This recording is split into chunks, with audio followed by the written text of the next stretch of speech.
Muchas gracias a ustedes por su presencia. Bueno, espero ser claro aunque no breve, o breve aunque no sea claro.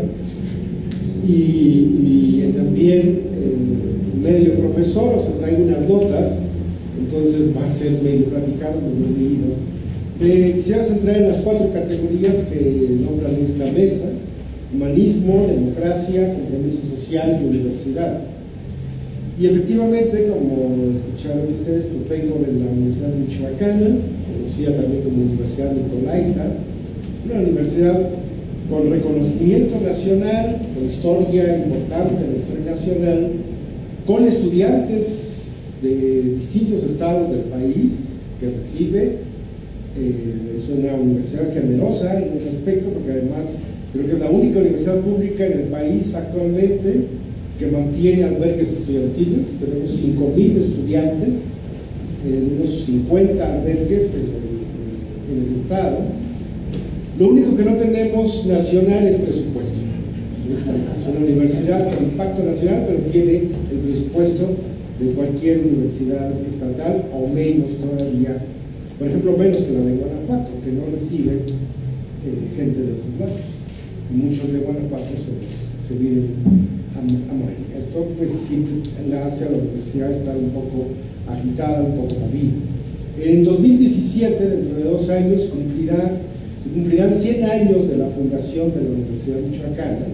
Y quiero decirles que en 1917, cuando fue fundada la universidad, fue fundada con carácter de autónoma. Es la primera universidad autónoma del país, de México.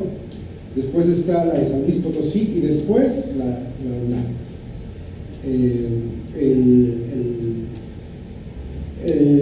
Bueno, esta universidad siempre ha tenido una trayectoria de gran compromiso social a lo largo del siglo XX. Bueno, desde antes, saben ustedes, la universidad tiene su fundamento en el Colegio Primitivo de San Nicolás, que fue fundado por Vasco de Quiroga en el siglo XVII, no, en el siglo XVI.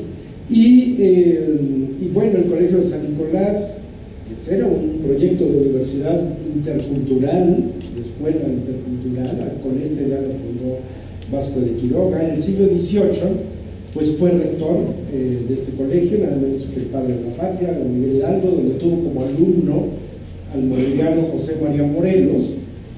Y después, en el siglo XIX, lo reabre Melchor Ocampo, ya bajo una concepción liberal, moderna, educativa. Y en 1917, Pascual Ortiz, siendo gobernador, Pascual Ortiz Rubio, que es michoacano, funda la universidad junto con el Colegio de San Nicolás y otras escuelas que también ya existían en Morelia, de jurisprudencia, de medicina, de ingeniería, etc. Y tiene una historia complicada. Bueno, un dato también interesante es que en los 20, no recuerdo las fechas, fue rector Ignacio Chávez, el doctor Ignacio Chávez, michoacano, que después muchos años fue rector de la UNAM. Fue rector de menos de 30 años, tenía como unos 26 años Ignacio Chávez cuando fue rector de la Michoacana. Como ustedes saben, en la década de los 60, la Universidad Michoacana vivió momentos turbulentos. Estuvo Eddie de Gortari de rector a principios de esta década y tuvo que salir a raíz de un conflicto que llegó a escalar a nivel de conflicto universidad-gobierno del Estado. Hubo una acción represiva en contra de la universidad y de su proyecto académico y también filosófico e ideológico. Y en 1963 hubo otro movimiento, la última embestida contra la universidad. Existía la Escuela de Altos Estudios, donde estaba filosofía y otras disciplinas. De hecho, la Escuela de Altos Estudios, la carrera de filosofía y historia, etcétera, otras que existían, no pudieron concluir una generación, porque fue cerrada en 1966. Después, en 1973, es reabierta estas escuelas. Yo soy de la segunda generación, o sea, muy pronto pues entré en contacto con esta comunidad y he estado pues vinculado a ella a lo largo de todos estos años con los cargos que mencionaba nuestra Xochitl. En 1986 tuvimos una reforma de la ley orgánica de la universidad. Teníamos una junta de gobierno, igual que la junta de gobierno de la UNAM, pero que había sido impuesta por el gobierno del Estado en estos conflictos con la universidad de los 60s, y en 1986, siendo gobernador Cuauhtémoc Cárdenas, se aprueba una reforma de la ley orgánica que da todo el poder al Consejo Universitario, desaparece la Junta de Gobierno, pero desafortunadamente esta ley es que, bueno, ahí es responsabilidad de los universitarios, porque al cuarto para las 12, o sea, los últimos meses del gobierno de Cárdenas, se aprueba la ley, pero tiene algunos defectos, tiene unos candados que no permiten que opere. Se crea un conflicto, tenemos dos rectores, no es la primera vez, en dos ocasiones en la historia de la universidad hemos tenido dos rectores, ¿verdad? Hasta eso que somos productivos, o plurales, y en el 86 desafortunadamente viene un nuevo gobierno que suple al de Cárdenas, cancela esa ley y instaura una cosa muy rara que se llama la Comisión de Rectoría, que es una estructura formada por rectores, que son los que nombran al rector. Esto da su función, no tiene ningún orden legal esa comisión, digamos, ya tenemos casi 30 años con esta estructura, pero realmente algunos que participamos en todos estos procesos nos arrepentimos y extrañamos la junta de gobierno que teníamos en la universidad, porque esta comisión de rectoría es el puro espacio para que el gobierno del Estado tenga una injerencia directa sobre la universidad, sin ninguna responsabilidad por parte de los rectores, que generalmente ya están jubilados o están en negocios particulares, desvinculados de la universidad y de sus asuntos. Efectivamente, en 2002 fui candidato incluso a la rectoría de la universidad en el gobierno recién iniciado de Lázaro Cárdenas Baté, el tercer Cárdenas de gobernador en Michoacán, en la historia. Siempre estaba vinculada a la universidad, a la historia de los Cárdenas. Sin embargo, como no era perredista, pues no, el PRD me retó, ¿verdad? Y entonces pusieron un rector que era, pues sí, que era del PRD, amigo mío, pero bueno, si estaba en el PRD, yo no. Era un gabinete plural, la intención de Cárdenas Baté era tener un gabinete muy plural. Hasta había un chiste que hacían los periodistas, que decía que el gabinete de Cárdenas Baté era tan plural que hasta periodistas había. Y Lázaro Cárdenas Baté se vengaba de estos desfases o desencuentros con el PRD local, y él tenía su propio chiste. Él decía que era militante del PRD, pero no era simpatizante del PRD. Bueno, yo lo que quisiera aquí con ustedes, después de estos comentarios, actualmente, bueno, la universidad, en esta ocasión yo presenté un proyecto de reforma de la universidad, de devolver al Consejo Universitario efectivamente el ser la máxima autoridad, pero la universidad ha estado, como muchas universidades de provincia, del país, universidades nacionales, ha estado funcionando, y creo que es una gran ventaja que tiene la UNAM, que no tenemos las universidades de los estados, que la injerencia o la presión de la Secretaría de Educación Superior, de la SEP, es mucha sobre las universidades. Al punto que yo he señalado que la autonomía de la universidad se ha ido minando paulatinamente por las nuevas políticas educativas, nuevas, tienen unos 15 años o unos 20 años, que van tanto desde CONACYT, pero sobre todo desde la subsecretaría, presionando sobre la universidad bajo distintos programas, particularmente bajo el famoso presupuesto por programas, pues es todo un mecanismo de control que está en el aspecto administrativo, pero que siempre está bordeando el aspecto académico, que es el que creo indudablemente tenemos que defender los universitarios. Esta es la situación general que tenemos las universidades. Ese es, digamos, el nuevo problema que se está planteando a la autonomía de la universidad, es esta política nacional, esta política federal sobre las universidades, que las está poniendo a veces en situaciones de aprieto por diversas situaciones económicas y laborales. Bien, primeramente, después de estos antecedentes generales sobre mi institución, sobre mi origen, quisiera hablar de la filosofía y de las humanidades, con la tesis de que la filosofía y la universidad están íntimamente vinculadas. Cualquier pretensión de eliminar las humanidades de la educación universitaria está totalmente fuera de lugar, porque es contradictoria con el proyecto esencial o el concepto mismo de universidad. Diría que incluso existe una dialéctica entre el pensamiento filosófico y la institución universitaria. Como la filosofía como núcleo de la universidad, en cuanto que la filosofía es quien contiene el carácter de universalidad del pensamiento, pero a la vez la universidad, la institución universitaria, le ofrece al pensamiento filosófico la posibilidad de contextualizar o de concretar esa universalidad, de ir más allá de una universalidad solo vertical, abstracta, hacia una universalidad plural, concreta, que viene desde abajo, que es producto del diálogo interdisciplinario, que es producto de la investigación y del conocimiento concreto. Esta idea del universal concreto, del universal particular, creo que es lo que plantea Justo Sierra en ese discurso que ayer se recordaba de inauguración de la universidad.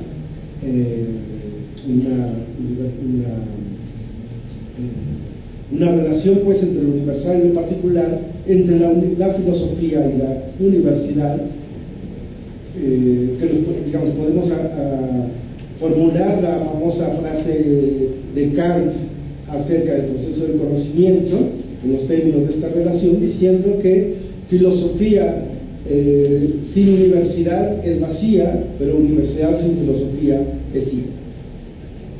Esta idea de síntesis también releía hace un momento, hace unas horas, la polémica que tuvieron Antonio Caso y Vicente Lombardo Toledano a propósito de la autonomía universitaria, y creo que, aunque parezca difícil, esa contraposición de dos posturas, una postura universalista, incluso a priorista, que tenía Caso, y una postura muy particularista, muy contextual, que tenía Lombardo, se pueden sintetizar en la idea de esta idea del universal particular o del universal concreto.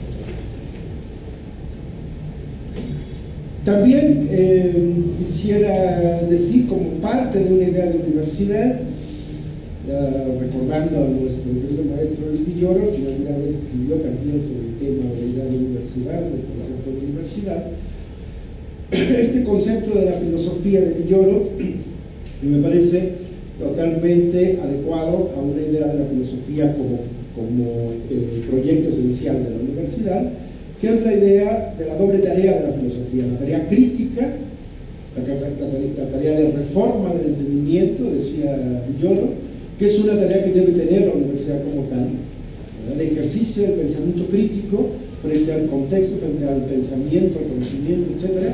Y también la capacidad de proyectar o de formular un plan de vida nueva, una reforma de la vida práctica, decía Villoro. Estas dos tareas de la filosofía serían también tareas de la vida universitaria.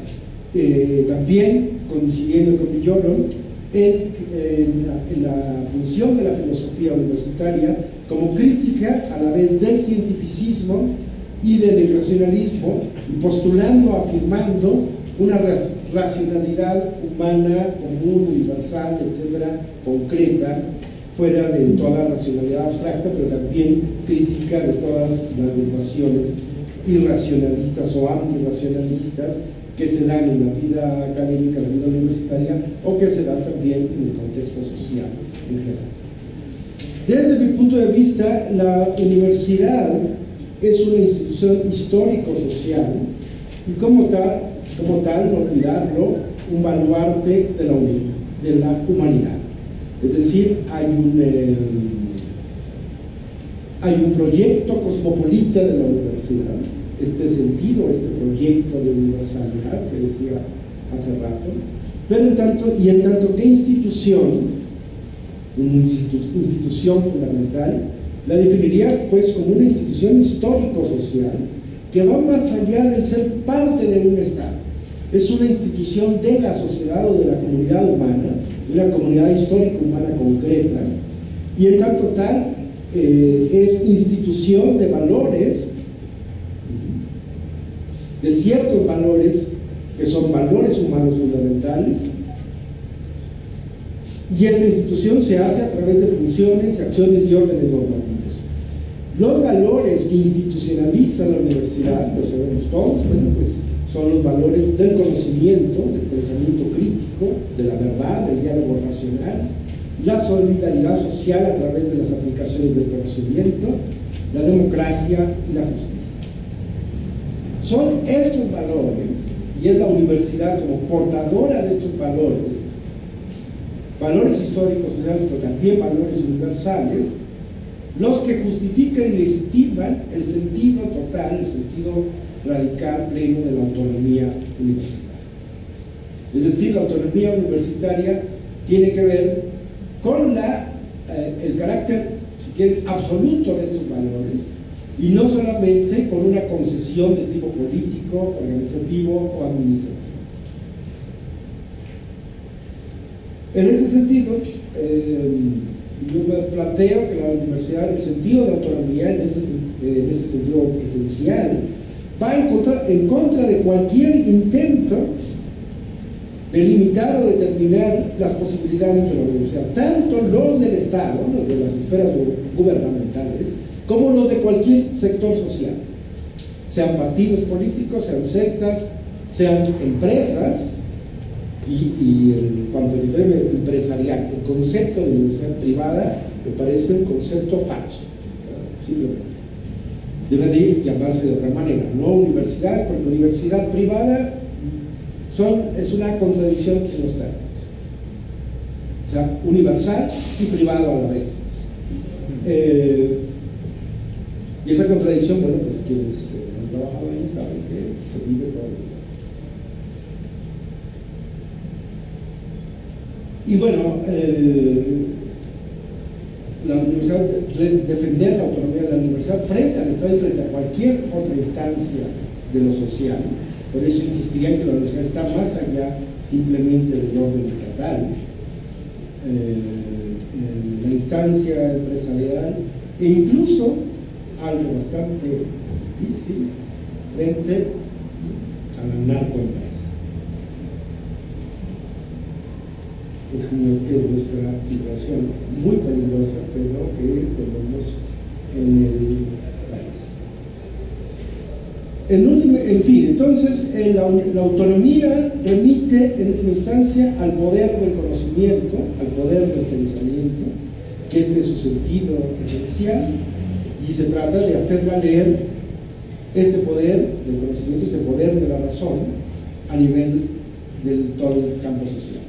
La Universidad Mexicana ha tenido estos compromisos políticos sociales desde su fundación y es necesario mantenerlos ahora y mantener la defensa de la autonomía universitaria. Ciertamente hay formas equívocas en que se ha entendido la autonomía como autarquía, aislamiento, irresponsabilidad pública, etcétera, pero creo que debemos ser los universitarios quienes corrijamos estos defectos o estos malos caminos de la autonomía y no esperar que venga una instancia externa a corregirlos.